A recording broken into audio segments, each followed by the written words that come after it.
എൻ്റെ വീട്ടിലില്ലേ ഗൈസ്, ഏറ്റവും ലാസ്റ്റ് കിടന്നുറങ്ങുന്ന ആൾ ഞാനും ഏറ്റവും ഫസ്റ്റ് കിടന്നുറങ്ങുന്ന ആൾ ഉപ്പയാണ് കേട്ടോ. എനിക്കാണെന്നുണ്ടെങ്കിൽ എത്ര കിടന്നുറങ്ങിയാലും രാത്രി ഒരു 2 മണി 3 മണിക്ക് ശേഷം ഉറക്കം വരുള്ളൂ.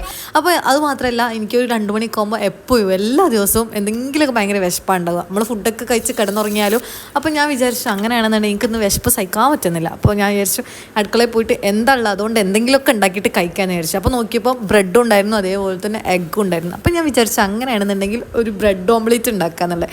ഇതിപ്പോൾ എല്ലാവർക്കും അറിയാമായിരിക്കും, എന്നാൽ കൂടി എൻ്റെ ഒരു സ്റ്റൈലുണ്ട്, അതായത് തട്ടിക്കൂട്ട് സ്റ്റൈൽ. ആ സ്റ്റൈലാണ് ഞാനിന്ന് ഉണ്ടാക്കുന്നത്. ഇതിപ്പോൾ പ്രത്യേകിച്ച് ക്ലാസ് എടുത്തറിഞ്ഞ് പറഞ്ഞതിൻ്റെ ആവശ്യമൊന്നുമില്ല. നിങ്ങൾക്കിപ്പോൾ വീഡിയോ കണ്ടാൽ തന്നെ മനസ്സിലായിട്ടുണ്ടാവും ഞാൻ എന്തൊക്കെയാണ് കാട്ടിക്കൂട്ടുന്നത് എന്നുള്ളതല്ലേ. സംഭവം ഏതായാലും ഞാൻ ഉദ്ദേശമായൊക്കെ ആക്കി എടുത്തിട്ടുണ്ട്. പിന്നെ ഒരു ഡെക്കറേഷൻ വേണ്ടിയിട്ട് 2 ടൊമാറ്റോ മുന്നിൽ വെച്ച് കൊടുത്ത്. അപ്പോൾ അത്രയൊക്കെ തന്നെ ഉള്ളൂ. മഴയൊക്കെയാണ്, എല്ലാവരും സേഫായിട്ടൊക്കെ ഇരിക്കുക. അതേപോലെ തന്നെ വീഡിയോസൊക്കെ ഇഷ്ടപ്പെടുകയാണെങ്കിൽ ചാനൽ സബ്സ്ക്രൈബ് ചെയ്തിട്ട് ഫോളോ അപ്പ് ചെയ്യുക. അപ്പം അടുത്തൊരു വീഡിയോസ് ആയിട്ട് വരുന്നവരെ ടാറ്റാ.